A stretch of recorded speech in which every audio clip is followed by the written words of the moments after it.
ದೆಹಲಿಯಲ್ಲಿ ಕಸರತ್ತುಗಳು ನಡೀತಿರುವಂಥ ಸಂದರ್ಭದಲ್ಲೇ ಜಮೀರ್ ಅಹಮದ್ ಖಾನ್ ಮಾತಾಡಿದ್ದಾರೆ. ಮೊದಲ ಪಟ್ಟಿಯಲ್ಲಿ ಸಚಿವ ಸ್ಥಾನ ಸಿಗುವಂಥ ನಿರೀಕ್ಷೆ ಇತ್ತು, ಆದರೆ ಸಿಗಲಿಲ್ಲ. ಆದರೆ ಎರಡನೇ ಪಟ್ಟಿನಲ್ಲಿ ನನ್ನ ಹೆಸರು ಇರಬಹುದು. ಹಿಂದೆಲ್ಲ ಕೆಲವರು ಏನೇನೋ ಮಾಡಿದರು, ನನ್ನ ಆಡಿಯೋ ನಕಲಿ ಮಾಡಿದರು, AI ಬಳಸಿ ಆಡಿಯೋ ಬಿಡುಗಡೆ ಮಾಡಿದರು. ಇದಕ್ಕೆ ಸಂಬಂಧಪಟ್ಟಂಗೆ ನಾನು ಕಂಪ್ಲೇಂಟ್ ಕೂಡ ಕೊಟ್ಟಿದ್ದೀನಿ. ಈ ಬಾರಿ ನನಗೆ ನ್ಯಾಯ ಸಿಗಬಹುದು ಅಂತ ಅನ್ನಿಸ್ತಾ ಇದೆ. ನನ್ನ ವಿರುದ್ಧ ಪಕ್ಷ ವಿರೋಧಿ ಚಟುವಟಿಕೆ ಮಾಡಿದ್ದೀನಿ ಅಂತ ಪ್ರಚಾರ ಮಾಡಿದರು. ಇದಕ್ಕೆ ಸಂಬಂಧಪಟ್ಟಂಗೆ ನಾನು ಸಿದ್ದರಾಮಯ್ಯ, ಮಲ್ಲಿಕಾರ್ಜುನ್ ಖರ್ಗೆ, DK ಶಿವಕುಮಾರ್ ಈ ಮೂರೂ ಜನ ನಾಯಕರ ಬಳಿ ಕ್ಷಮೆ ಕೇಳಿದ್ದೀನಿ. ಹೀಗಾಗಿ ಈ ಬಾರಿ ನನಗೆ ನ್ಯಾಯ ಸಿಗಬಹುದು ಅಂತಾರೆ ಜಮೀರ್ ಅಹಮದ್ ಖಾನ್. ಬನ್ನಿ ನಮ್ಮ ಪ್ರತಿನಿಧಿ ಪ್ರಮೋದ್ ಮಾತಾಡಿದ್ದಾರೆ, ಅವ್ರ ಜೊತೆಗೆ ಏನು ಹೇಳ್ತಾರೆ ನೋಡೋಣ. ಸಂಪುಟ ವಿಸ್ತರಣೆಗೆ ಇನ್ನೇನು ಕೆಲವೇ ದಿನಗಳು ಮಾತ್ರ ಬಾಕಿ ಇದೆ. ಇವತ್ತು ದೆಹಲಿಯಲ್ಲಿ ಸಭೆ ಕೂಡ ನಡೀತಾ ಇದೆ. ಹೈಕಮಾಂಡ್ ನಾಯಕರ ಜೊತೆಗೆ ರಾಜ್ಯ ನಾಯಕರು ಕೂಡ ಭೇಟಿ ಆಗ್ತಾ ಇದ್ದಾರೆ. ಇದ್ರ ಜೊತೆಗೆ ಈಗ ರಾಜ್ಯದ ಕೆಲ ಹಿರಿಯ ನಾಯಕರು ಕೂಡ ಇದ್ದಾರೆ. ಜಮೀರ್ ಅಹಮದ್ ಖಾನ್ ಅವರು ಕೂಡ ಅವರಿಗೆ ಸಚಿವ ಸ್ಥಾನ ನೀಡಬೇಕು ಅನ್ನುವಂಥ ಒತ್ತಡ ಕೂಡ ಕೇಳಿಬಂದಿದೆ. ಇದರ ನಡುವೆ ಸಾಕಷ್ಟು ಚರ್ಚೆಗಳಾಯಿತು, ಸಾಕಷ್ಟು ಆಡಿಯೋಗಳು ಬಂತು. ಎಲ್ಲ ವಿಚಾರಗಳ ಬಗ್ಗೆ ಮಾತನಾಡೋದಕ್ಕೆ ನಮ್ಮ ಜೊತೆಗೆ ಜಮೀರ್ ಅವರೇ ಜಾಯ್ನ್ ಆಗ್ತಿದ್ದಾರೆ. ಮಾತಾಡೋಣ. ಜಮೀರ್ ಅವರೇ, ಮೊದಲನೇದಾಗಿ ಸಂಪುಟ ವಿಸ್ತರಣೆ ನಡೀತಾ ಇದೆ. ಇದಕ್ಕೆ ಸಂಬಂಧಪಟ್ಟಂತೆ ತಯಾರಿ ಸಭೆ ಕೂಡ ಇದೆ ಇವತ್ತು. ಎಲ್ಲ ನಾಯಕರು ದೆಹಲಿಯಲ್ಲಿದ್ದಾರೆ. ನೀವು ಕೂಡ ಸಚಿವ ಸ್ಥಾನದ ಆಕಾಂಕ್ಷಿಗಳು ಒಬ್ಬರು, ನೀವಿನ್ನೂ ಕೂಡ ದೆಹಲಿಗೆ ಹೋಗಿಲ್ಲ. ಈ ಬಾರಿ ನಿಮಗೆ ಕೊಡ್ತಾರೆ ಕೊಡಲ್ಲ ಎರಡೂ ಚರ್ಚೆ ನಡೀತಾ ಇದೆ. ನೀವೇನು ಹೇಳ್ತೀರಿ ಇದಕ್ಕೆ? ನೀವು ಆಕಾಂಕ್ಷಿನ ಹೇಗೆ? ನಾನು ದಿಲ್ಲಿಗೆ ಯಾವತ್ತೂ ಹೋಗೋನಲ್ಲ. ನಾನು 2017 ಕಾಂಗ್ರೆಸ್ ಬಂದಾದಮೇಲೆ ಭಾಳ ಜನ ನನ್ನ ಸ್ನೇಹಿತರು ಹೇಳಿದ್ರು, ಇದು ಕಾಂಗ್ರೆಸ್ ಪಕ್ಷದಲ್ಲಿ ನೀವು ಮಂತ್ರಿ ಆಗಬೇಕಾದ್ರೆ ದಿಲ್ಲಿಯಲ್ಲಿ ಹೋಗಬೇಕಾಗ್ತದೆ ಅಂದರು. ನಾನು ಆವಾಗಲೂ ದಿಲ್ಲಿಗೆ ಹೋಗಲಿಲ್ಲ. ನನಗೂ ಆ ಟೈಮಲ್ಲೂ ಮಂತ್ರಿ ಮಾಡಿದರು. ಈಗ ಕಾಂಗ್ರೆಸ್ ಪಕ್ಷದಲ್ಲಿ ನಾವು ದಿಲ್ಲಿಗೆ ಹೋದ ತಕ್ಷಣ ಮಂತ್ರಿ ಮಾಡ್ತೀವಿ ಅಂದರೆ ತಪ್ಪಾಗ್ತದೆ. ಅದು ಏನಕ್ಕೆ ಕಾಂಗ್ರೆಸ್ ಪಕ್ಷ ಯಾರಿಗಾನ ಮಂತ್ರಿ ಮಾಡಬೇಕಾದ್ರೆ ಅವ್ರದ್ದೇ ಅಂತ ಒಂದು ಸರ್ವೆ ಮಾಡಿರ್ತಾರೆ. ಯಾರಿಂದ ಏನು ಲಾಭ ಆಗ್ತದೆ, ಪಕ್ಷಕ್ಕೆ ಏನು ಲಾಭ ಆಗ್ತದೆ, ಸರ್ಕಾರಕ್ಕೆ ಇವರು ಒಳ್ಳೆ ಮಂತ್ರಿ ಕೊಟ್ಟರೆ ಇವರು ಒಳ್ಳೆ ಮಂತ್ರಿ ಕೆಲಸ ಮಾಡ್ತಾರಾ ಅಂತ ಎಲ್ಲ ಸರ್ವೆ ಮಾಡಿದ್ದಾರೆ. ಆ ಸರ್ವೆ ಪ್ರಕಾರ ಕೊಡ್ತಾರೆ. ನಾವು ಹೋಗಿ ದಿಲ್ಲಿಯಲ್ಲಿ ಹೋಗಿ ಕೇಳಿದ ತಕ್ಷಣ ನಮ್ಮ ಮಂತ್ರಿ ಕೊಡ್ತಾರಂತ ನಾವು ನಿರೀಕ್ಷೆ ಇಡೋಂಗಿಲ್ಲ. ತಪ್ಪಾಗ್ತದೆ ಅದು ಹೈಕಮಾಂಡ್ ಅವರು ಆಲ್ರೆಡಿ ಅವರು ಯಾರ್ಯಾರು ಮಂತ್ರಿ ಕೊಡಬೇಕಂತ ಅವ್ರು ಸರ್ವೆ ಪ್ರಕಾರ ಯಾರು ಕೊಡಬೇಕು ಅವ್ರು ಕೊಡ್ತಾರೆ. ನನಗೆ 2023 3 ವರ್ಷ ಮಂತ್ರಿ ಕೊಟ್ಟಿದ್ದರು. ಮಂತ್ರಿಯಾಗಿ ನಾನು ಕೆಲಸ ಮಾಡಿದ್ದೀನಿ. ಇನ್ನು ಪಕ್ಷ ತೀರ್ಮಾನ ಮಾಡಬೇಕು. ಅದು ಎರಡನೇ ಲಿಸ್ಟಲ್ಲಿ ನನ್ನ ಹೆಸರು ಬರ್ತಾ ಅಂತ ನಾನು ನಿರೀಕ್ಷೆ ಇಟ್ಟಿದ್ದೀನಿ. ಅಂದರೆ ಮಾಡೋರು ಯಾರು? ನಮ್ಮ ಪಕ್ಷ ಹೈಕಮಾಂಡ್ ಪಕ್ಷ. ನಾವು ಹೈಕಮಾಂಡ್ ಏನು ತೀರ್ಮಾನ ಮಾಡ್ತಾರೆ ಅದಕ್ಕೆ ನಾವೆಲ್ಲ ಬದ್ಧ ಆಗಿರಬೇಕಾಗ್ತದೆ. ನಾನು ಹಂಗೆ ಬದ್ಧ ಆಗಿರ್ತೀನಿ. ನಾನು ಹೈಕಮಾಂಡ್ ಏನು ತೀರ್ಮಾನ. ಈಗ ಪಕ್ಷದಲ್ಲಿ ನಾನು ಇಲ್ಲಪ್ಪ ನೀನು ಮಂತ್ರಿಯಾಗಿ ಕೆಲಸ ಮಾಡಿದ್ರೆ ಮಂತ್ರಿಯಾಗಿ ಕೆಲಸ ಮಾಡ್ತೀನಿ, ಇಲ್ಲ ನೀನು ಪಕ್ಷಕ್ಕೆ ಕೆಲಸ ಮಾಡು, 3 ವರ್ಷ ಮಂತ್ರಿಯಾಗಿ ಕೊಟ್ಟಿದ್ದೀನಿ ನಿನಗೆ, ನಿನ್ನ ಪಕ್ಷದ ಕೆಲಸ ಮಾಡಿದ್ರೆ ಪಕ್ಷದ ಕೆಲಸ ಮಾಡೋಕ್ಕೂ ನಾನು ಸಿದ್ಧಾಗಿದ್ದೀನಿ. ಸರ್, ಮೊದಲನೇ ಲಿಸ್ಟಲ್ಲಿ ನಿಮ್ಮ ಹೆಸರಿತ್ತು ಅನ್ನೋಂಥ ಅನೇಕರು ಭಾವಿಸ್ಕೊಂಡಿದ್ರು. ಅನೇಕ ನಿಮ್ಮ ಸಮುದಾಯದ ನಾಯಕರು, ನಿಮ್ಮ ಸಮುದಾಯದ ಅನೇಕ ಧರ್ಮಗುರುಗಳು ಕೂಡ ಸಾಕಷ್ಟು ಒತ್ತಡವನ್ನು ಹಾಕಿದ್ರು. ಮೊದಲ ಬಾರಿ ನಿಮಗೆ ಕೈ ತಪ್ಪದಂಥ ಹಿನ್ನೆಲೆಯಲ್ಲಿ ಸಾಕಷ್ಟು ನಿರಾಶೆ ಆಗಿತ್ತಾ? ಸಾಕಷ್ಟು ಬೇಸರ ಆಗಿತ್ತಾ? ಇಲ್ಲ, ನಾನು ಮೊದಲೇ ಲಿಸ್ಟಲ್ಲಿ ಆಗ್ಬೋದು ಅಂತ ಆ ಟೈಮಲ್ಲೇ ಒಂದು ಆಡಿಯೋ ಬಂದಿತ್ತು. ನಮಗೆಲ್ಲ ಗೊತ್ತಿರ್ಬೋದು. 3ನೇ ತಾರೀಕಿಗೆ ಏನು ಪ್ರಮಾಣ ವಚನ ಆಯಿತು. ಆ 2ನೇ ತಾರೀಕಿಗೆ ಒಂದು ಆಡಿಯೋ ರಿಲೀಸ್ ಆಯಿತು ದಾವಣಗೆರೆ ಸಂಬಂಧಪಟ್ಟಂಗೆ. ಆ ಆಡಿಯೋಗೆ ನಾನು ಅದು ನನ್ನ ವಯಸ್ಸಿಲ್ಲ, ಅದು ಬೇರೆ ಯಾರೋ AI ಮಾಡಿದ್ದಾರೆ ಅಂತೇಳ್ಬಿಟ್ಟು ನಾನು ಆಲ್ರೆಡಿ ಕಂಪ್ಲೇಂಟು ಕೊಟ್ಟಿದ್ದೀನಿ. ಆದಮೇಲೆ FIR ಆಗಿದೆ. ಆ ತನಿಖೆ ಅಂತ ನಡೀತಾ ಇದೆ. ನಿರೀಕ್ಷೆ ಇತ್ತು ನನಗೆ, ಇಲ್ಲ ಅಂತ ಇಲ್ಲ, ನಿರೀಕ್ಷೆ ಇತ್ತು ಫಸ್ಟ್ ಲಿಸ್ಟಲ್ಲಿ ಬರ್ತಾರಂತ.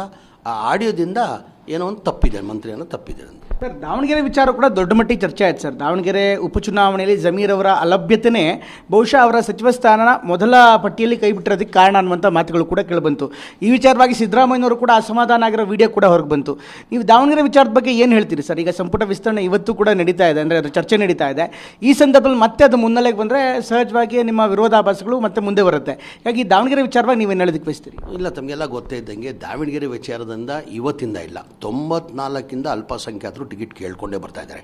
94 ಯಾವಾಗ ಚುನಾವಣೆ ಬರ್ತದೆ ಅವಾಗ ಟಿಕೆಟ್ ಕೇಳೋದು. ಕೊನೆ ಮೂಮೆಂಟಲ್ಲಿ ಶಾಮರು ಶಿವಶಂಕರ್ಗೆ ಟಿಕೆಟ್ ಕೊಡ್ತಾಯಿದ್ರು. ಅಲ್ಲಿ ಏನಾಗ್ತದೆ, ಶಾಮರು ಶಿವಶಂಕರಪ್ಪ ಅವ್ರು ಏನಾಗ್ತದೆ, ಎಲ್ಲ ಜೊತೆ ಮಿಂಗಲಾಗಿ ಪ್ರೀತಿ ವಿಶ್ವಾಸದಿಂದ ಇರ್ತಾಯಿತ್ತು. ಆ ಹಿನ್ನೆಲೆಯಲ್ಲಿ ಟಿಕೆಟ್ ಕೊಟ್ಟ ತಕ್ಷಣ ಅವ್ರು ಒಪ್ಕೊಂಡು ಅವ್ರನ್ನ ಗೆಲ್ಸ್ಕೊಂಡು ಬರ್ತಾಯಿದ್ರು. ಮೊನ್ನೆ 2023 ಚುನಾವಣೆಯಲ್ಲಿ ಏನಾಗಿದೆ, ಶಾಮರು ಶಿವಶಂಕರಪ್ಪ ಅವರು ಅಲ್ಪಸಂಖ್ಯಾತ ಏರಿಯಾದಲ್ಲಿ ಪ್ರಚಾರಕ್ಕೆ ಹೋಗುವಾಗ ಅವರೇ ಹೇಳ್ಕೊಂಡಿದ್ದಾರೆ, ನಾನಿದು ಕೊನೆಯ ಚುನಾವಣೆ, ನನಗೆ ಇಷ್ಟು ಬಾರಿ ನೀವು ಗೆಲ್ಸಿದ್ದೀರಾ, ನಾನಿದು ಕೊನೆಯ ಚುನಾವಣೆ, ನಾನು 28 ಚುನಾವಣೆಯಲ್ಲಿ ನಾನೇ ಸ್ವತಃ ಅಲ್ಪಸಂಖ್ಯಾತರು ಟಿಕೆಟ್ ಕೊಡಿಸಿ ನಾನು ಗೆಲ್ಸ್ಕೊಂಡು ಬರೋ ಜವಾಬ್ದಾರಿ ನಂದಂತ ಅವರೇ 2-3 ಕಡೆ ಹೇಳಿದ್ದಾರೆ. ಯಾರೂ ನಿರೀಕ್ಷೆ ಮಾಡಿರಲಿಲ್ಲ ಇಷ್ಟು ಮಧ್ಯದಲ್ಲಿ ನಮ್ಗೆ ಬಿಟ್ಟು ಹೋಗ್ತಾರೆ, ಶಾಮರು ಶಿವಶಂಕರಪ್ಪ ಅವ್ರ ಅಜ್ಜ ಅವರು ನಮ್ಮನ್ನ ಬಿಟ್ಟು ಹೋಗ್ತಾರಂತ ಯಾರೂ ನಿರೀಕ್ಷೆ ಮಾಡಿಲ್ಲ. ಆಮೇಲೆ ಬೈ ಎಲೆಕ್ಷನ್ ಬಂತು. ಬೈ ಎಲೆಕ್ಷನ್ ಆದಮೇಲೆ ಮುಸಲ್ಮಾನ್ ಸಮಾಜದವರು ಈ ಶಾಮರು ಶಿವಶಂಕರ ಮಾತು ಕೊಟ್ಟಿದ್ರು, ಆ ಪ್ರಕಾರ ನಮಗೆ ಟಿಕೆಟ್ ಕೊಡಿ ಅಂತ ಕೇಳಿದ್ದು ನಿಜ. ನಾವು ಕೇಳಿದ್ವಿ, ಇಲ್ಲ ಸರ್ ಅಲ್ಪಸಂಖ್ಯಾತರನ್ನೇ ಟಿಕೆಟ್ ಈ ಬಾರಿ ಕೊಡಬೇಕಂತ. ಕೊನೆ ಅಲ್ಟಿಮೇಟ್ಲಿ ಏನಾಯಿತು, ಪಕ್ಷದ ಹೈಕಮಾಂಡ್ ಅವರು ಆ ಪದ್ಧತಿ ಯಾವತ್ತಿಂದ ಕಾಂಗ್ರೆಸ್ಸಲ್ಲಿ ಇಲ್ಲ, ಎಲ್ಲ ಪಕ್ಷದಲ್ಲೂ, ಜನತಾದಳ ಪಕ್ಷದಲ್ಲಿರಲಿ, ಕಾಂಗ್ರೆಸ್ ಪಕ್ಷ ಇರಲಿ, BJP ಪಕ್ಷದಲ್ಲಿ ಯಾರು ಸಾಯ್ತಾರೆ ಅವ್ರ ಕುಟುಂಬಕ್ಕೆ ಕೊಡಬೇಕಂತ ಅವತ್ತಿಂದ ಪದ್ಧತಿ ಬಂದಿದೆ. ಹಾಗಾಗಿ ಅವ್ರ ಕುಟುಂಬದಲ್ಲೇ ಕೊಡಬೇಕಂತ ತೀರ್ಮಾನ ಮಾಡಿ ಅವ್ರ ಕುಟುಂಬದವ್ರು ಕೊಟ್ಟರು ಟಿಕೆಟ್.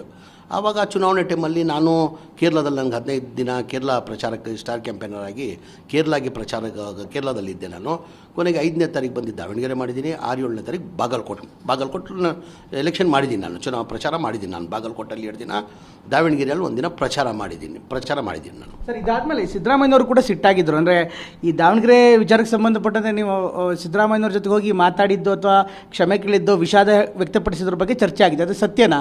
ಅಲ್ಲಿ ಏನು ಮಾಡಿದ್ದಾರೆ, ಒಂದು ಪ್ರಚಾರ ಮಾಡಿಬಿಡ್ತಾರೆ. ಜಮೀರ್ ಅವರು ಈ ಚುನಾವಣೆಯಲ್ಲಿ, ದಾವಣಗೆರೆ ಉಪಚುನಾವಣೆಯಲ್ಲಿ ಪಕ್ಷದ ವಿರೋಧ ಕೆಲಸ ಮಾಡಿದ್ದಾರೆ ಅಂತ ಹೇಳ್ಬಿಟ್ಟು ಒಂದು ಪ್ರಚಾರ ಮಾಡಿದ್ದಾರೆ. ಆ ಹಿನ್ನೆಲೆಯಲ್ಲಿ ನಾನು ಸಿದ್ದರಾಮಯ್ಯ ಅವ್ರ ಹೋಗಿ ಕ್ಷಮೆನ ಕೇಳಿದ್ದೀನಿ.